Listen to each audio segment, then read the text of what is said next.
The boarding pass tore with a dry, violent sound, sharp enough to cut through the low roar of Dallas-Fort Worth International Airport. And for a single suspended second, the entire priority lane froze. The rip echoed louder than it should have, like a crack of bone. People turned. Wheels stopped rolling. A child somewhere went quiet. In Jason Miller's hand, the thick cream stock split cleanly in two. The bold black lettering of First Class, now meaningless. He let the pieces fall, one fluttering against the polished stone counter, the other drifting down near Eleanor Brooks's shoes. "You're done here," he said, voice flat, practiced, already moving on. "Economy line's back there." Eleanor didn't move. She stood where she was, shoulders squared, breath steady, as if her feet had grown roots into the floor. 62 years of living had taught her the sound of injustice, long before the words arrived. She felt it now, crawling up her spine, cold and deliberate. The air smelled like burnt coffee and disinfectant. Somewhere overhead, an announcement droned about delayed departures. Jason avoided her eyes. He always did when he felt certain he was right. Behind him, the Silvercrest Airways priority desk gleamed under soft lighting, chrome edges wiped to a mirror shine. The rope barriers were deep blue, thick, expensive. On the other side of the line, travelers shifted uncomfortably.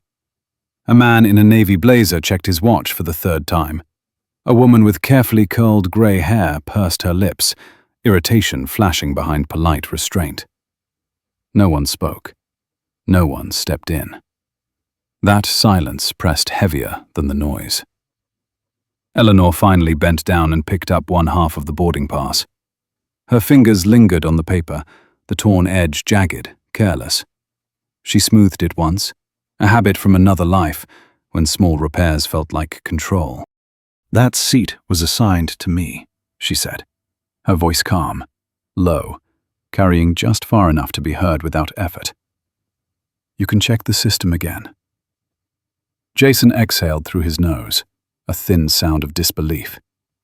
He was 38, fit, sharp haircut, name badge pinned just slightly crooked. He'd been on his feet since before sunrise. The morning rush had been brutal. Weather delays, short staffing, a supervisor already snapping at him over the radio. He glanced at the screen, more out of theater than doubt, fingers tapping quickly. His jaw tightened. "System shows it flagged," he said. "That happens when passes are misused. I can't clear it." He looked up now, eyes sliding over Eleanor like inventory. The plain wool coat, sensible shoes, no jewelry worth noting. "I need you to step aside." Eleanor felt the eyes on her then, measuring, weighing. She knew that look.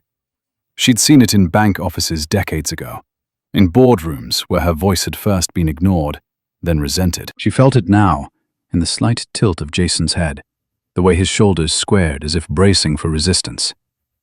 "Misused," she repeated. Not a question, an observation. A sharp click of heels announced impatience before the voice did. "Is there a problem?" Margaret Whitman asked, leaning forward from behind the rope. She was tall, elegant, hair silvered and perfect, wrapped in a camel coat that looked like it had never known weather. Her eyes flicked to Eleanor, then away, as if the answer were obvious. "Some of us have connections to make," she added lightly, but there was steel under it. Jason straightened at once. His face shifted, smile appearing as if flipped by a switch. "Just clearing something up, Ms. Whitman," he said. "Won't take long." He shot Eleanor a warning glance that said, "Don't make this harder than it needs to be." Eleanor watched the exchange, cataloging the speed of it, the instinct. She could almost see the lines being drawn in Jason's mind, neat and efficient. Who mattered? Who didn't?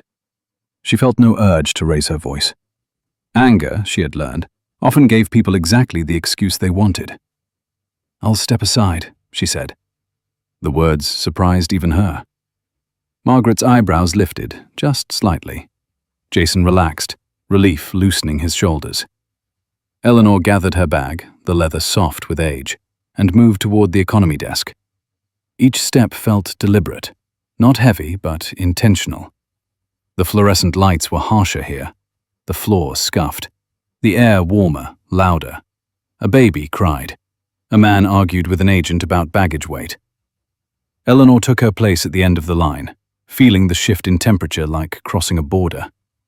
She was aware, distantly, of Margaret's satisfied sigh behind her, of Jason's attention snapping back to the people he considered worth it. She let it go, for now. Her phone vibrated once in her coat pocket. She didn't look at it yet. She already knew who it was from. The economy line crept forward inch by inch. Eleanor studied the people around her, faces drawn with fatigue, irritation simmering just under the surface. This was America too. Not the polished version behind velvet ropes, but the real one, frayed and waiting. When it was finally her turn, the agent behind the counter, a young woman with tired eyes and a gentle voice, glanced at her screen and frowned. "I'm sorry," she said quietly. "Your original seat's been released. I can put you in a middle seat near the back if you'd like." Released. The word landed with weight. Eleanor nodded. "That's fine," she said. The agent hesitated, clearly wanting to say more, then printed the new pass and slid it across. "Gate 27, she added. "Boarding's about to start." Eleanor took the pass and stepped away. As she did, her phone buzzed again, insistently this time. She stopped near a window overlooking the tarmac, planes lined up like patient animals. Only then did she pull the phone out. One message, no greeting, just a name and a question. She didn't reply. Instead, she typed 3 words and hit send. Her thumb hovered for a moment, then slipped the phone back into her pocket. Across the terminal, Jason laughed at something Margaret said, his head thrown back, confidence restored. He had no idea that a line had just been crossed that paperwork couldn't erase. Eleanor watched the planes, the slow choreography of ground crews and flashing lights, feeling something settle inside her. Not rage, but resolve. This wasn't about a seat anymore. It was about a system that mistook quiet for compliance, patience for permission. When boarding was called, she joined the flow, ticket scanned without comment, footsteps echoing down the jet bridge. The hum of the aircraft wrapped around her as she stepped inside. She moved past the first-class curtain without looking, toward the narrow aisle and the familiar discomfort of economy. Somewhere behind her, the door began to close. Somewhere ahead, an engine whined to life. Eleanor slid into her seat, hands resting calmly in her lap, eyes forward. The flight hadn't even left the ground yet, and already everything was changing. The cabin door sealed with a dull hydraulic sigh, a sound that always carried finality, and Eleanor felt it in her chest before the plane even moved. Overhead bins slammed shut one by one. A flight attendant's practiced voice flowed through the aisle, calm and detached, reminding everyone to fasten seatbelts and stow devices. Eleanor complied without looking up, her hands steady as the belt clicked into place. The man beside her, mid-50s, smelled faintly of aftershave and stale pretzels. He glanced at her once, then away, already retreating into the small, private world people built when they expected nothing from each other. Up front, laughter drifted back in thin bursts. Eleanor didn't need to see to know who it was. She could picture Margaret Whitman's posture, relaxed now, her coat draped just so, a glass of something pale and expensive already in her hand. The sound wasn't cruel, exactly. It was worse than that. It was unbothered, the kind of ease that came from never expecting consequences. The plane pushed back from the gate with a low shudder. Outside, ground crew raised their arms, lights flashing. Eleanor felt the slow roll begin, felt the weight of the aircraft shift as it followed the painted lines toward the runway. She closed her eyes for a moment, Not in prayer, but in calculation. Years of negotiations had taught her when to wait and when to move. This wasn't the moment yet. A flight attendant paused at her row, checking belts. Karen Doyle. Eleanor recognized her from the desk earlier, the way she'd avoided eye contact when the seat change happened.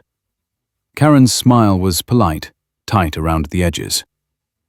"Everything all right here?" she asked, already half turned away.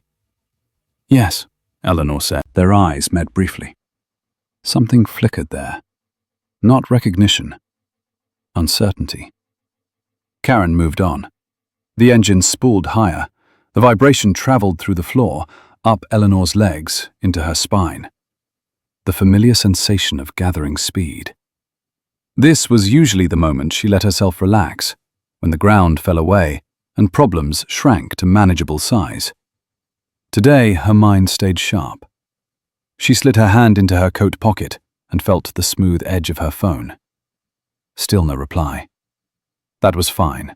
Silence, she knew, often meant work was being done. A few rows ahead, a man complained loudly about a missed connection. Across the aisle, a woman whispered into her phone, voice tight with worry. The cabin was restless, a low hum of small, private anxieties. Eleanor listened to them all, absorbing the texture of it. This, too, was part of the system. People endured a lot because they didn't believe they had leverage. The plane slowed. Eleanor felt it immediately. Not the steady acceleration she expected, but a subtle hesitation, like a breath held too long. The engines dipped, then steadied again. Heads lifted. A murmur rippled through the cabin. The man beside her frowned and glanced toward the window. "That's odd," he muttered. The aircraft came to a stop. For a moment, no one spoke. The silence pressed in, broken only by the soft whine of systems idling. Then the captain's voice crackled over the intercom, stripped of its usual confidence. "Ladies and gentlemen, we're going to be holding here for a few minutes. We've received a request from operations that needs clarification. Thank you for your patience." Patience. The word landed differently now. Eleanor kept her gaze forward. Around her, people shifted, irritation flaring. Someone laughed nervously. Someone else swore under their breath. Phones came out, despite the rules. The man beside her leaned back, arms crossed. "Figures," he said, "every time." Up front, the curtain rustled. Karen appeared, moving with purpose toward the cockpit, her heels clicking faster than before. Eleanor watched her go, noted the tension in her shoulders. She felt her phone vibrate then, a single, decisive pulse. She didn't check it yet. She waited, listening to the sounds of the plane, the breathing of strangers, the distant voices raised near the front. Minutes stretched. The air grew warmer. The murmurs sharpened. "What's going on? Are we delayed? I've got a funeral to get to." The complaints layered over each other, a chorus of frustration. Eleanor felt it all, the collective unease, and she felt the weight of what came next. This was the part that never looked clean from the outside.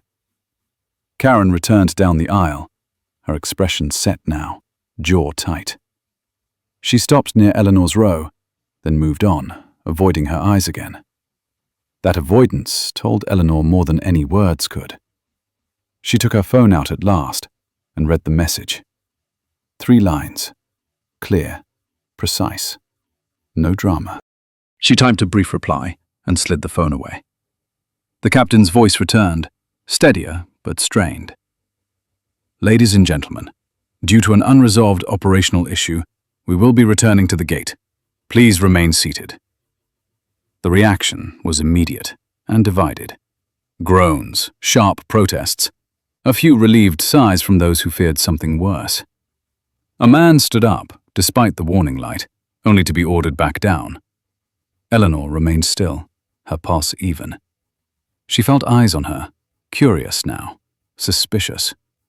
People always looked for a person to blame when plans fell apart. As the plane turned, Eleanor caught a glimpse of the terminal through the window, the glass and steel sliding past. She saw the Silver Crest logo, the familiar curve of the letters. It struck her, not for the first time, how much power was hidden in things that looked fixed. Brands, systems, routines. People assumed they were permanent until the moment they weren't. When the aircraft docked, the door stayed closed. Voices rose near the front. The curtain parted, and this time it was a man in a dark jacket, a supervisor by the look of him, speaking in low, urgent tones to the crew. Karen nodded, her face pale. Margaret's voice cut through it all, sharp and incredulous. "This is unacceptable," she said loudly. "I have places to be." Eleanor stood then, slowly. The movement drew attention, heads turning, whispers starting. She felt the weight of the moment settle fully now, heavy but familiar. She had stood like this before, in rooms where men twice her size had tried to ignore her. She stepped into the aisle, steadying herself as the plane rocked slightly. Karen saw her and froze. "Ma'am," she said, too quickly. "Please return to your seat." Eleanor didn't raise her voice. She didn't smile. She simply looked past Karen, toward the front, where the supervisor and the captain were conferring. "I need to speak with whoever authorized the hold," she said. Her tone was level, controlled, carrying authority without announcement. Karen swallowed. "This isn't the time." "It is," Eleanor replied. The words were soft, but they landed. The supervisor glanced over, irritation flickering. Then something else. Recognition, maybe. Or doubt. Margaret scoffed. "Who does she think she is?" she said, to no one in particular. Eleanor met her gaze then, for the first time since boarding. She didn't glare. She didn't flinch. She held the look, calm and unyielding. And Margaret's smile faltered, just for a second. That was enough. The captain stepped forward, hands raised in a placating gesture. "Let's all take a breath," he said. His eyes went to Eleanor, assessing. "Ma'am, if you have information, now would be the moment." Eleanor nodded once. She reached into her coat, not for drama, but for necessity, and held up her phone, the screen glowing faintly. "There's a discrepancy in your operational clearance," she said, "which involves a pending transfer and a flagged authorization. Until it's resolved, this aircraft can't legally depart." The words rippled through the space between them. The supervisor stiffened. The captain's jaw tightened. Karen looked between them, confusion giving way to something like fear. Eleanor could feel the cabin leaning in, every ear straining. "This is bigger than a seat," Eleanor continued, her voice steady. "And bigger than this flight." For a heartbeat, no one spoke. Then the supervisor gestured sharply to the captain. "We need to verify," he said, already turning away. Eleanor stepped back into her row and sat down, the tension still humming through her. Around her, people whispered, speculated, argued. No one laughed now. The plane felt different, charged, like the air before a storm. She looked out the window again, watching the ground crew gather, radios pressed to their ears. Somewhere in the terminal, phones were ringing. Decisions were being made. Eleanor felt the weight of them all, the unseen machinery grinding into motion. This was the part no one applauded. The waiting, the doubt, the risk. Her phone vibrated once more. She read the message and closed her eyes briefly, not in relief, but in resolve. The flight was cancelled. The system was exposed. And this was only the beginning. The terminal felt louder when they stepped back into it, as if the building itself resented being interrupted. The jet bridge groaned, the door opened, and a wave of voices crashed over the crew and passengers all at once. Announcements overlapped, phones rang, shoes scraped against tile as people surged forward, impatience breaking loose now that the aircraft no longer held them captive. Eleanor walked with the current, not fighting it, not rushing, her posture upright, her pace measured. She had learned long ago that moving calmly in chaos unsettled people more than shouting ever could. Jason Miller stood near the podium at gate 27, arms crossed tight across his chest, jaw locked. He had been pacing minutes earlier, running numbers in his head, telling himself this delay would blow over, that operations always smoothed these things out. When he saw Eleanor emerge from the jet bridge, something in his expression shifted. Not fear yet. Something closer to irritation, edged with unease. He straightened his name badge, a reflexive gesture, and planted his feet as if the ground might slide away otherwise. Passengers spilled past them, voices sharp with complaint. "Cancelled? They better rebook us. I'm calling corporate." A man in a windbreaker nearly clipped Eleanor's shoulder and didn't apologize. She barely noticed. Her attention stayed forward, on the tightening circle forming near the counter. A uniformed operations supervisor spoke quietly into a radio, nodding, his brow furrowed. Karen stood nearby, hands clasped, eyes darting between Jason and Eleanor, her breathing shallow. Margaret Whitman arrived moments later, flanked by her irritation like a shield. "This is outrageous," she said, loud enough to be heard. "I was already seated. I don't understand how one person causes an entire flight to be grounded."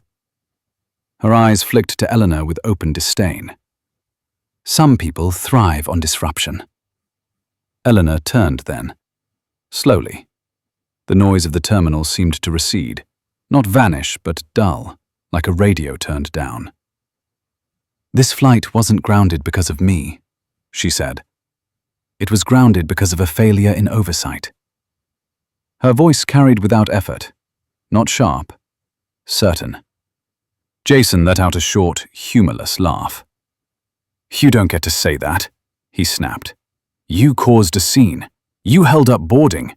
You triggered a review that had nothing to do with you." His words came faster now, the edges fraying. "I followed protocol." "Did you?" Eleanor asked. She took one step closer to the counter. Close enough now that he couldn't pretend she was just another body in line. "Because the protocol I am familiar with requires verification, not assumption." Jason's face flushed. "You don't work here," he said. "You don't know how this runs." The operations supervisor glanced between them. "Sir," he said to Jason, low but firm, "we're still sorting this out. Let's keep voices down." Margaret scoffed. "Unbelievable," she muttered, pulling out her phone. "My husband's office will hear about this." Eleanor didn't respond to that. Instead, she reached into her coat again, the movement unhurried. Several people stiffened, attention snapping to her hand as if expecting something dramatic. She pulled out her phone and placed it flat on the counter, screen facing up. "This review wasn't triggered by a complaint," she said. "It was triggered by a compliance flag that predates this morning." Jason shook his head. "That's not possible." "It is," Eleanor said. "And it has." The supervisor leaned in despite himself, eyes flicking to the screen. He didn't touch it. He didn't need to. He recognized the formatting, the header. His lips pressed into a thin line. "Where did you get this?" he asked. "From counsel," Eleanor replied. "The same counsel your legal department's been coordinating with for the past 14 days. The number landed like a weight. Jason's confidence faltered, just slightly. 14 days, he echoed, almost to himself. Karen inhaled sharply. Her eyes widened, understanding dawning in pieces. She looked at Jason, then back at Eleanor, and for the first time, she didn't look away. Margaret stepped closer, peering at the phone.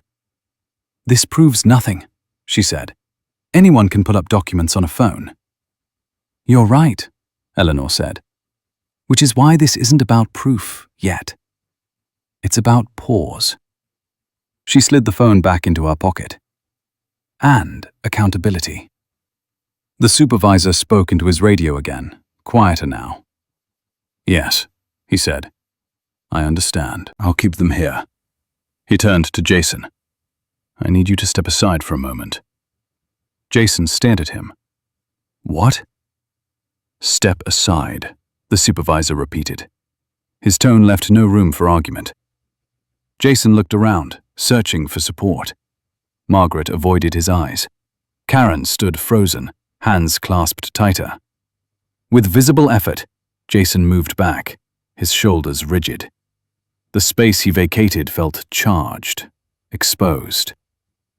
Passengers gathered closer, curiosity overtaking irritation. Whispers traveled fast. "Who is she? What's going on? Did she get the flight cancelled?" Eleanor felt their eyes on her like pressure. She stood still, breathing evenly, resisting the urge to explain. Explanations, she knew, came later. Right now, restraint mattered more. Her phone vibrated again. She checked it this time. One sentence. Confirmation. Her jaw tightened, not in triumph, but in acceptance. This was the moment where the story stopped belonging to her alone. The supervisor cleared his throat. "Lady and gentlemen," he called out, raising his voice just enough to cut through the noise. "We are rebooking all passengers on alternate flights. Please check the monitors or speak with an agent." The reaction was mixed. Groans, relief, confusion. A man cursed loudly. A woman sagged into a nearby chair. The crowd began to disperse, frustration finding new targets. Margaret stood rigid, color rising in her cheeks. "This is a disaster," she said to no one. "I expect compensation." Eleanor met her gaze again, briefly. "So do a lot of people," she said. Margaret opened her mouth, then closed it. She turned away sharply, heels clicking as she stalked off, phone already pressed to her ear. The illusion of control trailed behind her like a dropped scarf. Jason watched her go, then looked back at Eleanor. The anger was still there, but now it was threaded with something else. Fear, maybe, or the dawning awareness that the rules he relied on were shifting beneath his feet. "You think you've won," he said quietly, "but you've just made things harder for everyone." Eleanor studied him, really studied him. The tension in his jaw, the sheen of sweat at his temples. A man who had believed the system would always protect him, because it always had. "This isn't about winning," she said. "It's about what happens when people stop assuming the system can't be questioned." Jason scoffed weakly. "You don't get to decide that." "Not alone," Eleanor agreed.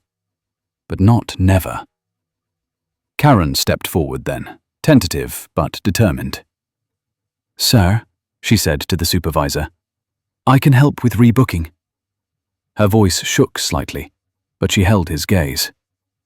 He nodded, grateful, and motioned her toward a terminal. As Karen moved away, she glanced back at Eleanor. There was gratitude there, and something like resolve. Eleanor felt the weight of the terminal settle again, the machinery of it grinding forward. Slower now. Altered. She turned toward the windows, watching planes lift into the sky one by one. This one would not. Not today. Her phone buzzed once more. She read the message and exhaled, a long, quiet breath. The review had expanded. The questions were spreading. She slipped the phone away and adjusted her coat, preparing herself for what came next. Around her, the airport moved on, but the ground beneath it had shifted, just enough to matter. Security arrived without sirens or spectacle.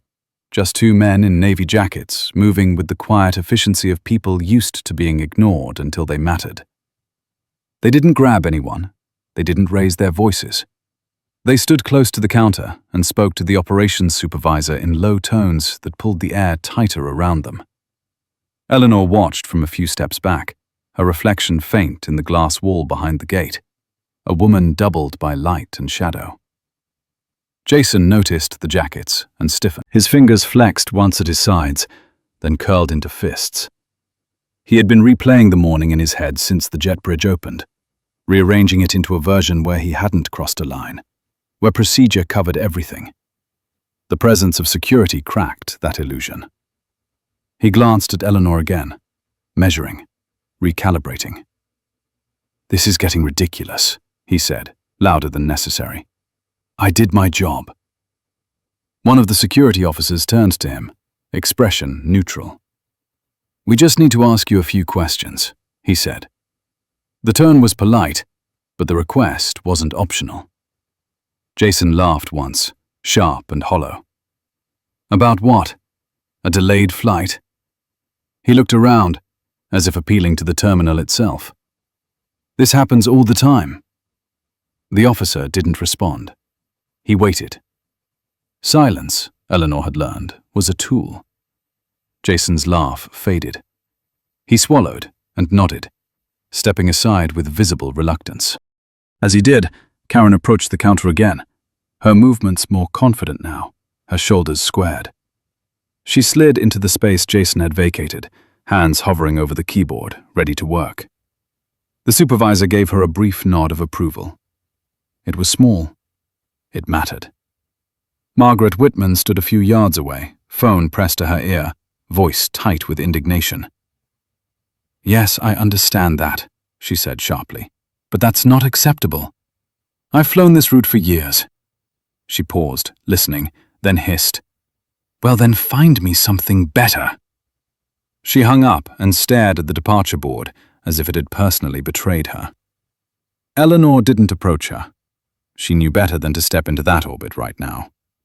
Instead, she turned toward the seating area, scanning the faces there. People were settling into a different kind of waiting now. The long kind. The kind that frayed patience and exposed character. A man slumped over his carry-on, rubbing his temples. A couple argued in whispers about rental cars. A woman with a cane stared at the floor, lips moving silently as she counted something only she knew. Eleanor felt the pull of it, the human cost of disruption. This was the part she never ignored.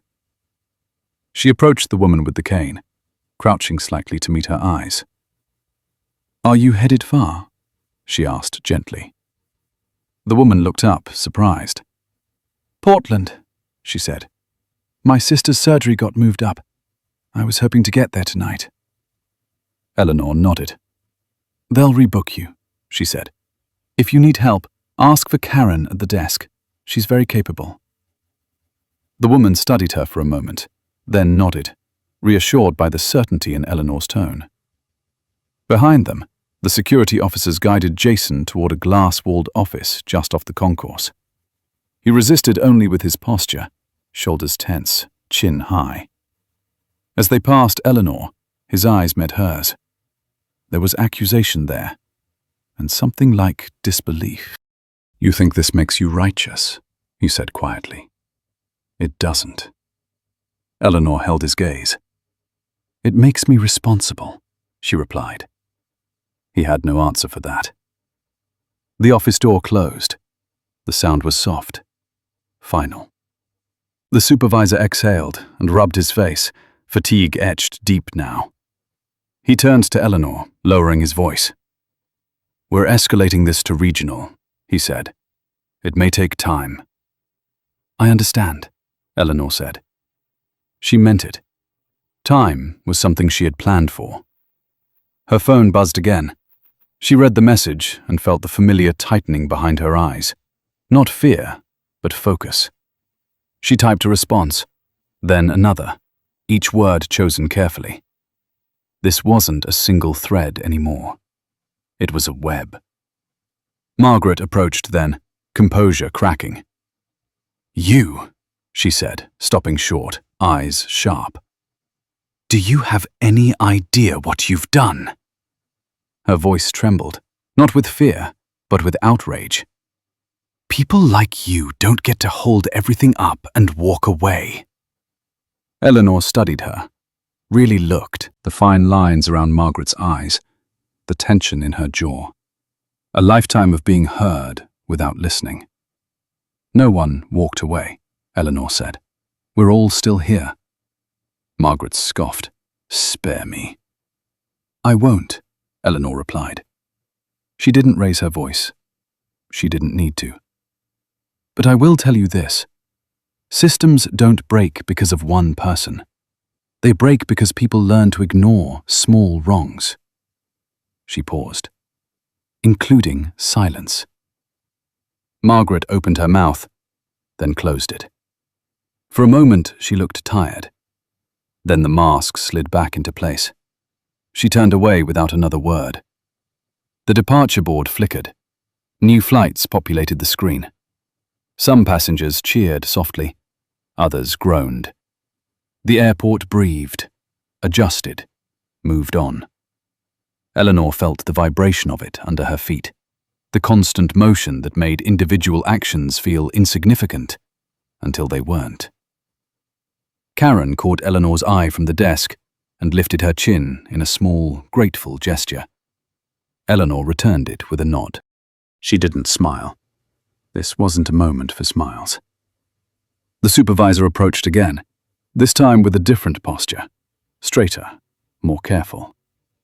"Ms. Brooks," he said, using her name for the first time. "Regional would like a call." Eleanor nodded and followed him a few steps away, toward a quieter corner. He handed her a phone. She took it and listened, her expression unreadable. The voice on the other end spoke quickly, clipped, cautious. Eleanor answered in measured tones, offering nothing extra, taking notes in her head. When the call ended, she handed the phone back. "They'll be in touch," the supervisor said. It wasn't reassurance. It was reality. Eleanor returned to the seating area and took a chair near the window. She watched another plane lift off, wheels leaving the ground, body angling upward into the grey sky. A familiar ache stirred in her chest. Not regret, but recognition. Change always costs something. The question was, who paid? Her phone vibrated once more. This time the message was longer. She read it slowly, absorbing the implications. A faint crease appeared between her brows. The review had widened again. More names, more questions. The structure she'd known was revealing its weak points, one by one. She leaned back and closed her eyes briefly, letting the noise wash over her. Somewhere behind her, Jason sat alone in a glass room, his certainty unraveling. Somewhere ahead, people were rebooking, rearranging lives around a disruption they didn't understand. And somewhere beyond the terminal, decisions were being made that would ripple far past this gate. Eleanor opened her eyes and stood. There was more to do. The day was far from over. The call came an hour later, not from regional, not from customer service, but from a number Eleanor recognized even before she answered it. She didn't rush. She finished her coffee first, lukewarm and bitter, then rose from the chair near the window and walked to the quieter end of the concourse, where the noise thinned into a constant, manageable hum. When she picked up, she listened without speaking, letting the voice on the other end lay out facts, cautions, contingencies. She said very little in return. She didn't need to. The silence did its work. By the time she hung up, the airport had shifted again. The initial anger had cooled into resignation. People sprawled across seats with charging cords and open newspapers. Conversations dulled. Fatigue set in. This was the phase where systems relied on people giving up. Eleanor knew it well. She moved back toward gate 27 and found Karen still at the counter, sleeves rolled slightly, hair coming loose at the temples, fingers flying over the keyboard. She was handling 3 passengers at once, voice steady, apologizing without groveling, offering options without overpromising. The supervisor hovered nearby, no longer correcting her, just watching. Jason was still in the glass office. He sat rigidly in the chair, jacket folded beside him like an abandoned skin. One of the security officers spoke while the other typed notes into a tablet. Jason's mouth moved too fast, words tumbling out, explanations layered on explanations. From a distance, Eleanor could see the moment when certainty drained from his posture. His shoulders sagged. His hands stopped moving. He leaned back and stared at the ceiling, as if hoping the answers were written there. Margaret reappeared then, her composure more carefully assembled now, lips pressed into a thin, determined line. She had rebooked herself on another flight, leaving that evening, but she hadn't left the area. She hovered near the entrance to the lounge, making calls, her tone shifting from sharp to coaxing to cold. Each call ended the same way. No immediate solution. No exception carved just for her. The realization irritated her more than the delay itself. Eleanor felt the weight of what was coming settle fully now. This was the point where people expected her to reveal herself, to assert dominance, to claim victory. She didn't. She remained what she had been all day, present, watching, waiting. The supervisor approached again, a different man this time, older, grayer, movements careful. "Ms. Brooks," he said quietly, "we need to move this conversation upstairs." "Of course," Eleanor replied. They took an elevator away from the concourse, rising above the noise into a floor that smelled faintly of carpet cleaner and old coffee. The room they entered was small, functional, windowless. A conference table, 4 chairs, a speakerphone at the center. 2 people already waited inside. One introduced himself as legal. The other didn't introduce herself at all, but her posture said enough. They talked for a long time, about procedures, about exposure, about precedent. Eleanor listened more than she spoke, asking questions that seemed simple but weren't. Who authorized the flag? When? Why it hadn't been addressed earlier? What records existed? What records didn't? Each answer revealed a little more of the structure beneath the surface, the places where convenience had replaced care. When they finished, nothing was resolved, but nothing was hidden either. That mattered. When Eleanor returned to the concourse, the mood had changed again. News traveled fast in places like this, not in facts, but in impressions. People glanced at her differently now, curiosity replacing annoyance. Someone whispered her name, mispronounced but close enough. She ignored it. Attention was a currency she spent sparingly. Karen caught her eye and stepped away from the desk during a lull. "They're saying the flight won't be rescheduled today," she said softly. "Some people are stranded." "I know," Eleanor said. Karen hesitated. "I've been thinking about earlier," she said. "About the seat. I should have pushed back." Eleanor shook her head. "You did what you thought would keep things from getting worse," she said. "That's not nothing." Karen exhaled, relief and frustration tangled together. "I don't want to be that person," she said, "the one who looks away."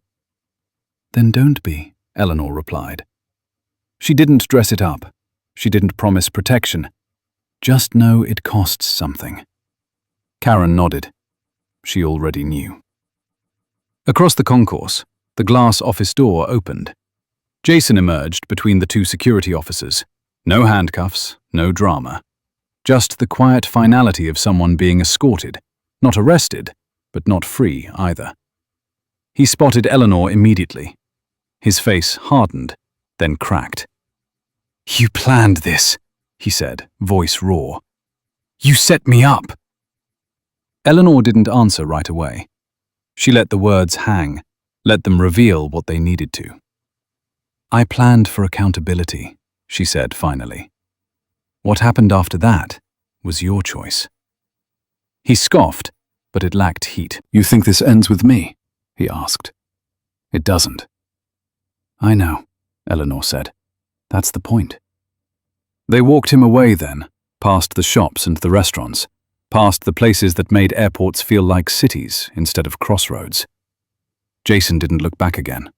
Eleanor watched until he disappeared into the flow, then turned away herself. Margaret stood near the lounge entrance, phone lowered now, watching the scene with narrowed eyes. When Eleanor passed, she spoke without turning. "You enjoy this," she said. Eleanor stopped. "No," she said. I endure it. Margaret laughed softly. People like you always say that. Eleanor met her gaze, steady.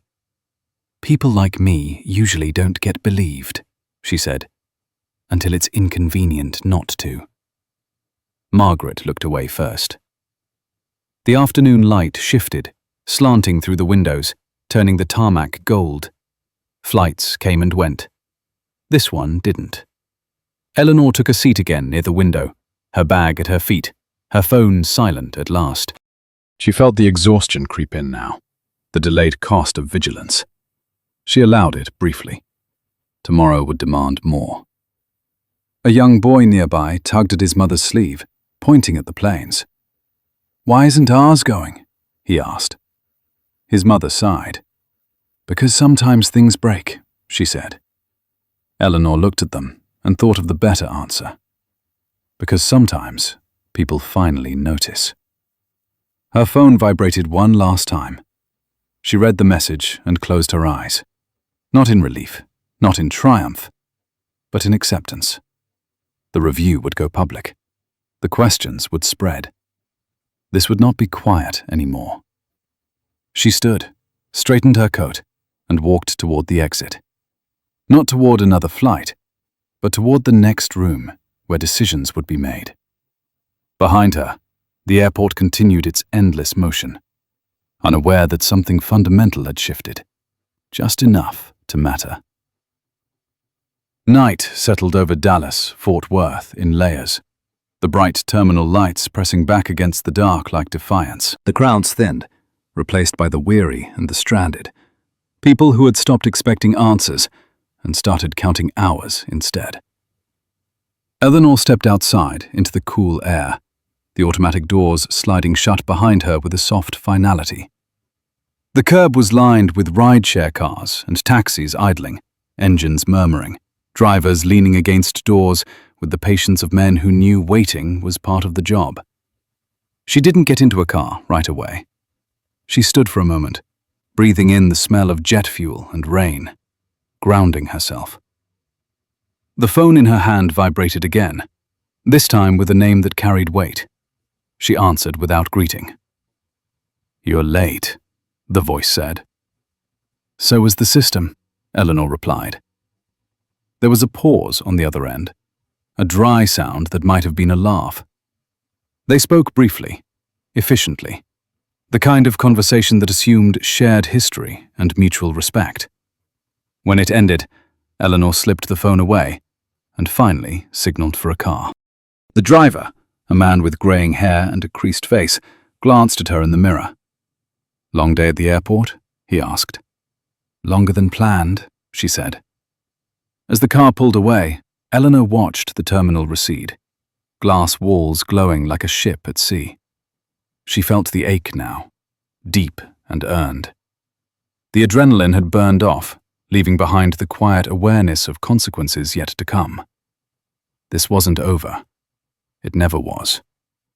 The car merged onto the highway, city lights blurring into ribbons. Eleanor's mind replayed the day in fragments. Jason's certainty, Karen's hesitation, Margaret's outrage. Each moment a thread, woven into something larger than any one of them. She thought of the review, already moving beyond the airline, into contractors, into oversight boards, into places where comfort had dulled attention. The kind of places that didn't expect disruption from a woman who looked like she belonged anywhere but there. Her phone buzzed again. A message, this one longer, more careful. She read it slowly. The language was cautious, legal, but the meaning was clear. The transition would be announced sooner than planned. The board wanted stability. They wanted her visible. Eleanor closed her eyes briefly. Visibility had always been the cost of leverage. She had delayed it for as long as she could, believing quiet work spoke louder. Today had proven otherwise. Quiet could be mistaken for absence. The car slowed as traffic thickened. Somewhere nearby, a siren wailed, then faded. The driver cleared his throat. "You work for the airlines?" he asked, curiosity edging his voice. Eleanor considered the question. Something like that, she said. He nodded, satisfied enough. People didn't usually want the truth. They wanted something that fit. When they reached the hotel, Eleanor paid and stepped out, the lobby warm and hushed, a different world from the terminal's relentless churn. She crossed the polished floor, past a couple arguing in whispers, past a concierge fielding complaints with practiced sympathy. In the elevator, alone at last, she let her shoulders drop. Her room overlooked the runway. Even here, planes moved, lights blinking against the dark. She set her bag down and stood by the window, watching one lift into the night, wheels tucking away as it climbed. For a moment, a sharp pang of longing cut through her. Not for travel, but for simplicity. For a world where doing the right thing didn't require strategy. The phone rang. This time, it was Karen. "I'm sorry to bother you," Karen said, breathless. "They told me to clock out, but I wanted you to know. Regional asked for my statement. Officially." Eleanor leaned against the window frame. "How do you feel about that?" she asked. Karen hesitated. "Scared," she admitted, "but also relieved." "That's honest," Eleanor said. "Hold on to that." There was a pause. "Are you really who they're saying you are?" Karen asked quietly. Eleanor smiled, just slightly. "I am." Karen exhaled, a sound caught between awe and disbelief. "Thank you," she said, "for not pretending this was easy." "It isn't," Eleanor replied. "And it won't be." After the call ended, Eleanor sat on the edge of the bed, the day settling heavily now. She thought of the morning, of the torn boarding pass fluttering to the floor, of how small it had seemed then. One small tear, and everything that followed. She opened her laptop and typed a few lines, notes for tomorrow's meetings, for the statement she would have to give, for the questions she knew were coming. Each word felt like laying track ahead of a moving train. Necessary, unforgiving. Outside, another plane roared overhead, close enough to rattle the glass. Eleanor looked up, watching it vanish into the dark. She didn't envy it anymore. Tonight, the ground mattered more. She closed the laptop and lay back, staring at the ceiling, letting the hum of the city seep in. Sleep would come eventually. Before it did, one thought settled with clarity. The flight had been cancelled, but the journey had only just begun. Morning came without apology. Grey light crept through the hotel curtains, flattening the world into sharp edges and unfinished thoughts. Eleanor woke before the alarm, her body already braced, as if it had slept with one eye open.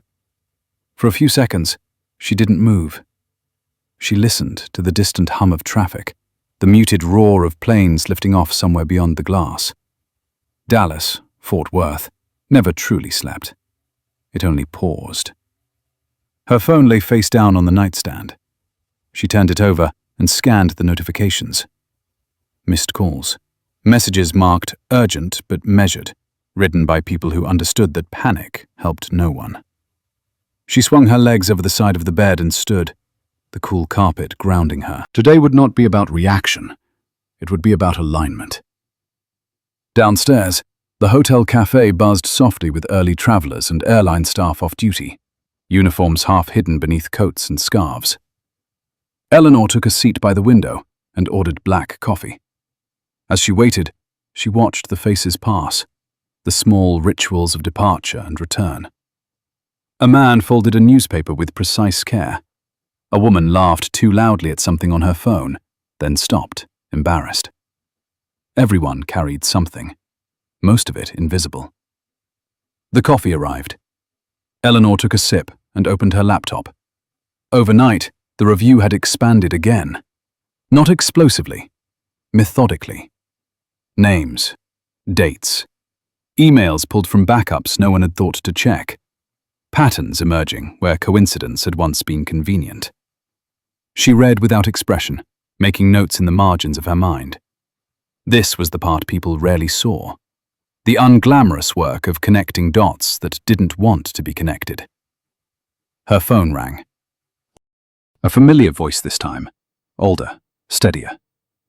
"You ready for this?" it asked. "As I'll ever be," Eleanor replied. "Press will be there by noon," the voice said. "Not in force, yet, but they're circling." "They always do," Eleanor said. "Let them." She closed the laptop and finished her coffee. Outside, the sky brightened, revealing the airport in full daylight, sprawling and relentless. She paid and stood, feeling the weight of the day settle into her shoulders like a coat she'd worn before. The meeting room at Silvercrest's regional office overlooked a service road, trucks rolling past in steady procession. Inside, the air smelled faintly of stale coffee and nervousness. 6 people sat around the table when Eleanor entered. Conversations stopped, chairs shifted, eyes lifted. She took her seat at the head without ceremony. No announcement, no introduction, just presence. She looked around the table, meeting each gaze in turn. Some were guarded, some curious, one openly resentful. Good. Honesty showed itself in many forms. They began with reports, carefully worded, cautious.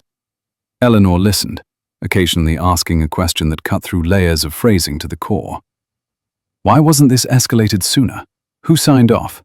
What assumptions were made? The answers came slowly at first, then with increasing candor as people realized evasion would only delay the inevitable. Halfway through, the door opened and Karen stepped in, clutching a folder to her chest. She looked smaller in this room, younger, but her eyes were clear. She took a seat near the end, nodding briefly at Eleanor. Eleanor returned it, nothing more. When the discussion turned to the gate incident, the room tightened. Jason's name surfaced, then others. Not accusations yet. Facts, processes, gaps. Eleanor let it unfold. This wasn't a trial, it was an accounting. At last, she spoke. Her voice was calm, carrying easily. This didn't happen because of one person, she said. It happened because enough people decided small shortcuts were harmless. She paused, letting the words settle. They're not. They accumulate, and then they break something. No one argued. They couldn't, not with the evidence laid bare. By late morning, the decisions were made. Temporary suspensions, external audits, revised protocols that would slow things down and irritate customers in the short term. Eleanor insisted on them anyway. Speed without integrity was just momentum toward failure. As they adjourned, a staffer poked her head in. "They're here," she said. Eleanor nodded. "I'll meet them." The press gathered in a modest conference space, cameras clustered like attentive insects. There weren't many, not yet. A few local outlets, a trade publication or two. Eleanor stood at the podium, hands resting lightly on the sides, posture straight. She didn't smile. She didn't frown. She waited until the room settled. She spoke plainly. About the cancellation. About the review. About accountability. She didn't name Jason. She didn't mention Margaret. She talked about systems. About trust. About the obligation companies had to the people who passed through their care. Her words were careful, but not evasive. When questions came, she answered them directly, or said she couldn't. Both carried equal weight. Afterward, as the cameras packed up and the room emptied, Karen approached. "They were there," she said quietly. "For now," Eleanor replied. Karen hesitated. "I'm glad you were the one in that seat yesterday," she said. "I don't think anyone else would have done this." Eleanor considered that. "I don't know," she said, "but I know why I did." Outside, the afternoon heat pressed down, relentless. Eleanor stepped into the parking lot and paused, shading her eyes as a plane roared overhead. The sound vibrated through her bones. She felt the familiar mix of fatigue and purpose. This was the cost, the long arc after the moment everyone remembered. Her phone buzzed with a message marked urgent. She read it and felt a flicker of surprise. Not fear, interest. The review had uncovered something unexpected, a connection that reached further than the airline, further than Dallas. She typed a brief reply. Understood. Proceed carefully. As she slid the phone away, Eleanor knew the story would not end where people expected. It never did. The torn boarding pass had been a spark, nothing more. The fire was elsewhere, smouldering, waiting for air. She got into her car and started the engine, pulling back onto the road that led toward the airport, toward the next meeting, the next question. The city moved around her, indifferent and immense. Eleanor drove on, eyes forward, carrying with her the quiet certainty that some disruptions were not accidents at all, but corrections long overdue. The road back toward the airport cut through a stretch of low warehouses and service entrances most travelers never saw. Eleanor drove with the window cracked, letting the hot air rush in, grounding her. Her phone rested face down on the console, silent for once, and she let it stay that way. There was a rhythm to days like this. Push, pause, push again. She had learned not to interrupt it. At the security checkpoint outside the administrative wing, she showed her badge and was waved through without comment. The building itself was older than the terminals, concrete and glass softened by years of use. Inside, the air was cool, dimmer, quieter. This was where decisions were filed away, not announced.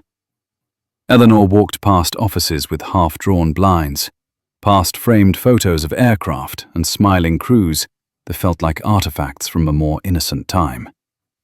She was shown into a conference room already occupied by two people she hadn't expected to see together. One was a man in his late 40s, hair cropped close, suit expensive but worn like armor.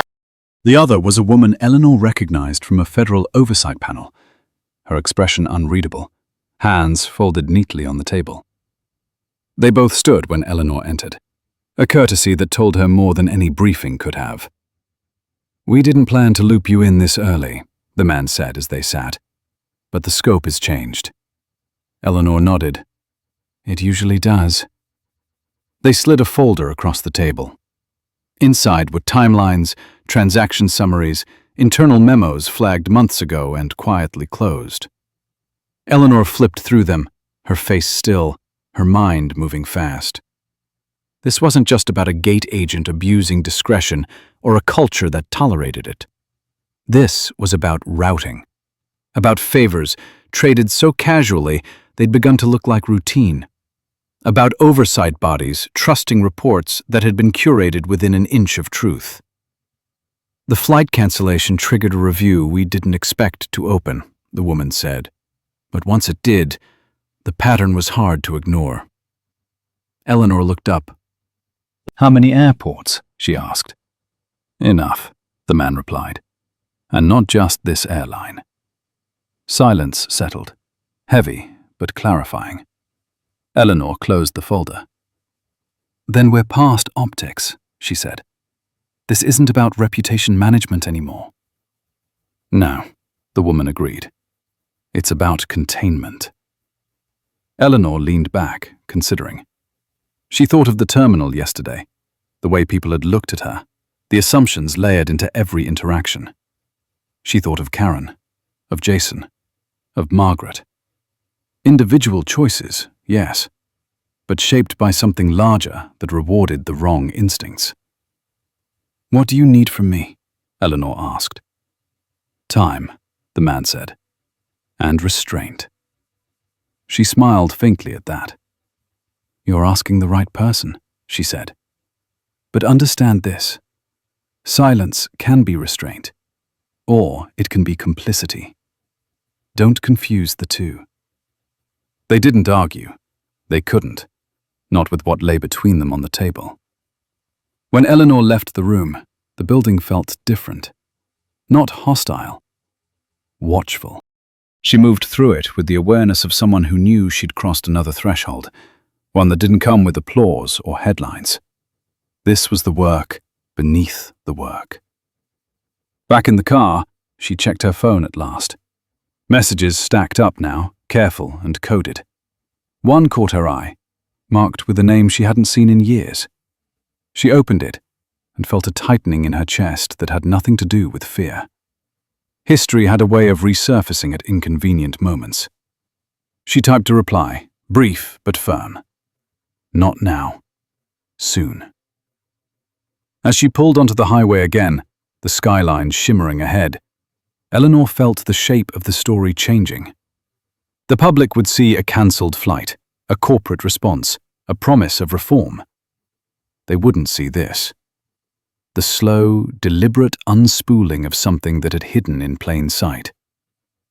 A plane thundered overhead, low and close, its shadow racing alongside her car for a moment before breaking away. Eleanor watched it disappear into the clouds and kept driving. The correction was underway, and it would not stop at one gate, one airline, or one city. By the time Eleanor reached the edge of the city, the sky had taken on that washed-out Texas blue that made everything feel exposed. Traffic thinned. Billboards gave way to scrub and service roads. She turned off the highway toward a low industrial park where no logos announced importance. The kind of place decisions hid because no one bothered to look. She parked beside a nondescript building and sat for a moment, engine ticking as it cooled. Her hands rested on the steering wheel longer than necessary. Not hesitation. Calibration. Inside, she could already feel the shift that would follow this meeting, the way gravity changed when truth crossed a certain threshold. The building smelled faintly of paper and old air. Fluorescent lights hummed overhead. A receptionist glanced up, checked a list, and waved Eleanor through without a word. Down a narrow hallway, a door stood open.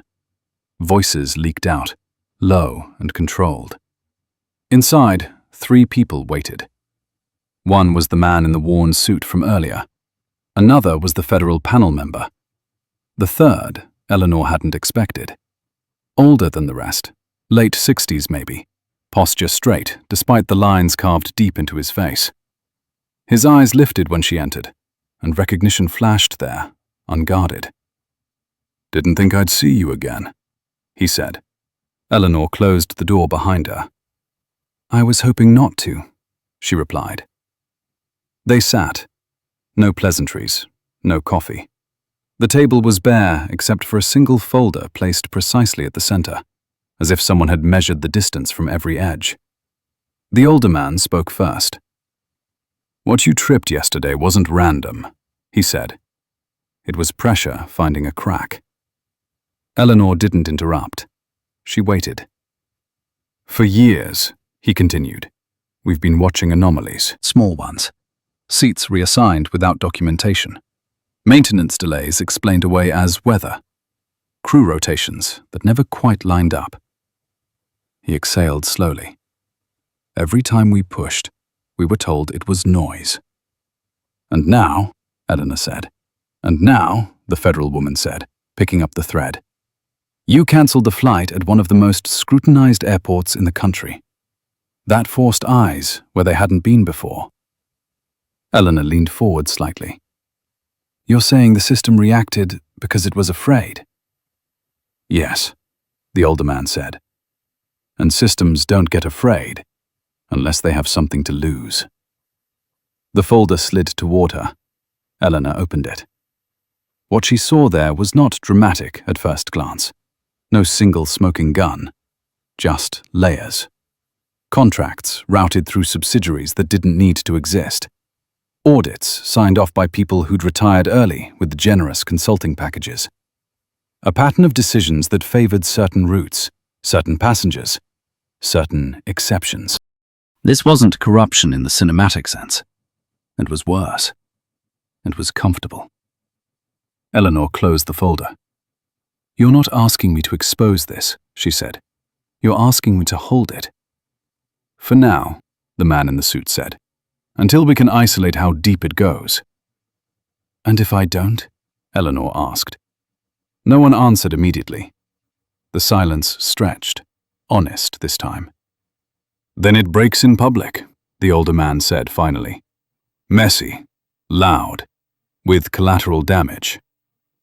Eleanor absorbed that.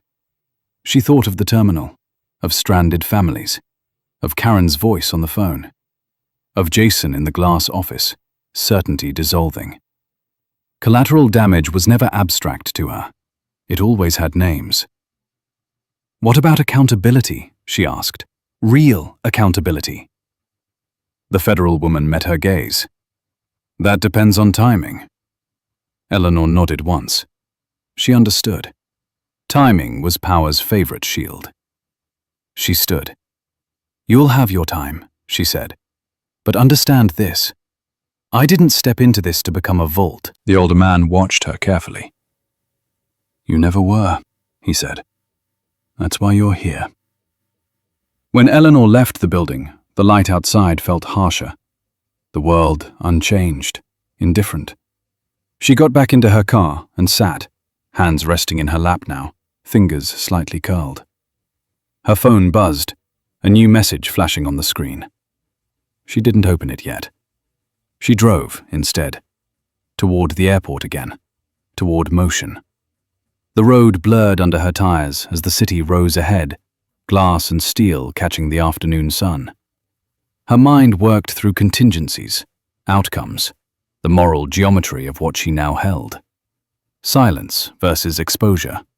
Control versus consequence. At a red light, she finally checked the message. It was from someone she trusted without question. One line. "They are preparing a statement. Without you." Eleanor felt a flicker of something sharp and bright. Not anger. Clarity. The light turned green. She drove on. Back at the airport perimeter, she parked farther away this time and walked. The heat pressed down, the smell of asphalt and fuel thick in the air. Inside the terminal, the crowd had changed again. New faces, new tensions. The cancelled flight had already become yesterday's problem to most of them. Karen stood at a different counter now, temporary badge clipped to her collar. She looked up when Eleanor approached, surprise giving way to something like relief. "They moved me," she said quietly. "Said it was interim." "How do you feel about that?" Eleanor asked. Karen shrugged, then steadied. "Like I'm being watched." "You are," Eleanor said. "That doesn't mean you're wrong." Karen hesitated. "They're saying this will blow over," she said. "That it was just a bad day." Eleanor looked around the terminal. The lines, the signs, the systems humming back into rhythm. "Bad days don't leave patterns," she said. Karen nodded slowly, absorbing that. "If this gets ugly," she said, "will they come after you?" Eleanor met her eyes. "They already are." Karen swallowed. "Then thank you for not pretending otherwise." Eleanor felt the weight of the words settle. This, she realized, was the real cost. Not the meetings, not the pressure. The knowledge that people were watching her now, measuring what courage looked like in real time.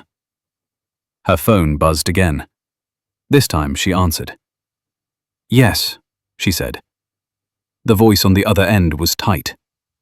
"They're going public in an hour, framing it as an internal review. No mention of the deeper findings." Eleanor closed her eyes briefly. "I expected that." "You can still stay quiet," the voice said. "No one would fault you." Eleanor opened her eyes and looked straight ahead, at the endless flow of travelers moving through a system that assumed stability was the same as safety. "Somebody would," she said. "Eventually." She ended the call and slipped the phone away. The decision settled fully now. Heavy, but clean. She felt no rush, no adrenaline, just a steady resolve. Outside, another plane lifted off, engines roaring, wheels leaving the ground. Eleanor watched it climb until it vanished into the pale sky. Tomorrow, the story would change shape. Today, she would decide how. The press room filled faster than Eleanor expected, not with chaos, but with a careful kind of urgency. Reporters moving like chess pieces, choosing angles, setting recorders, testing microphones. No one shouted, no one smiled. This was the hour where stories decided what they wanted to be. Eleanor stood just outside the doorway, listening to the low murmur swell and settle, feeling the weight of the moment press against her ribs. She had not slept much. She did not need to. Fatigue sharpened her focus now, stripped away anything unnecessary. She stepped inside and took her place at the podium. The room quieted, not completely, but enough. Cameras lifted. Pens hovered. Eleanor rested her hands lightly on the wood, feeling its solidness, grounding herself in something real. She did not wait for an introduction. She did not thank anyone for coming. She began. "This statement was not planned for today," she said. Her voice was steady, unadorned. But the events of the past 24 hours make delay irresponsible. A few heads lifted. Pens began to move. "Yesterday, a flight was cancelled at Dallas-Fort Worth. You've been told it was an operational issue. That is true. You have not been told why that issue existed." A ripple moved through the room, subtle but electric. Eleanor continued, each word measured. She spoke about systems, about oversight, about how small deviations, left unexamined, grew into habits, how habits hardened into culture. She did not name Jason. She did not mention Margaret. She spoke instead of accountability as a shared obligation, not a punishment. "As of this morning," she said, "I have authorized an independent audit across multiple departments, not just within one airline, but across affiliated vendors and oversight mechanisms. The findings so far indicate patterns that deserve daylight." A hand went up. Another. Eleanor did not call on anyone yet. She let the silence work, let anticipation build. "This is not about a single incident," she said. "It is about what we allow to pass without challenge. Who benefits when no one asks why?" The first question came sharp and fast, about her role, her authority. Eleanor answered plainly. She confirmed her position. She confirmed the transition timeline. She acknowledged the disruption. "The flight cancellation inconvenienced people," she said. "That matters. But inconvenience is not the same as harm. And harm is what happens when systems fail quietly." Another question, louder now, about motives. Eleanor met it without flinching. "If I wanted silence," she said, "I would have stayed silent. That was an option. It is no longer an acceptable one." In the back of the room, someone whispered. Cameras adjusted. Eleanor felt the room leaning toward her now, not in agreement, but in attention. She spoke of corrective steps, training changes, oversight revisions, the slowing down of processes that had moved too fast for too long. She acknowledged the cost, delays, frustration, resistance. "Change is rarely efficient at first," she said, "but efficiency without integrity is just speed toward failure." When the questions resumed, they were sharper, about legal exposure, about politics, about backlash. Eleanor answered what she could and declined what she couldn't, each refusal calm, unapologetic. She did not defend herself. She did not need to. The facts were enough. At the edge of the room, Karen watched, her temporary badge catching the light. She felt the weight of the moment in her chest, the strange mix of fear and pride. She had given her statement that morning, hands shaking only at first. Now she saw the shape of what that honesty had become. Outside, the afternoon light shifted again, shadows lengthening across the tarmac. Planes continued to arrive and depart. the machinery of travel adapting as it always did. Inside the press room, the story had crossed a line. It was no longer about a cancelled flight. It was about trust. Eleanor closed with no flourish. "I will not pretend this process will be comfortable," she said, "but I will promise it will be thorough." She stepped back from the podium and left without taking another question. The hallway outside felt suddenly narrow, the quiet there almost startling. Eleanor walked past offices where people pretended not to watch her pass. She did not slow. She did not hurry. In the elevator, alone, she finally let out a breath she had been holding since morning. Her reflection stared back at her from the mirrored wall. Tired, focused, unbroken. Downstairs, the terminal hummed. New passengers, new delays, old routines trying to reassert themselves. Eleanor crossed the concourse toward the windows, pausing once to watch a family reunite, a small moment of joy unfolding amid the churn. This, she reminded herself, was why systems mattered, because real lives moved through them. Her phone buzzed, a message from the oversight panel. Public response already building. Support, criticism, questions multiplying. She slipped the phone back into her pocket. The wave was coming. She would meet it standing. Outside, a plane lifted off, engines roaring, wheels leaving the ground. Eleanor watched until it disappeared into the sky. She felt no triumph, only a quiet certainty. The correction had begun, not with a shout, but with refusal. Refusal to accept convenience as an excuse. Refusal to let silence pass for peace. She turned away from the window and walked toward the exit, coat settled on her shoulders, steps steady. The airport would keep moving. So would she. If this story stayed with you, take a moment to like and subscribe, and share your thoughts by commenting 3 words. Speak up, always.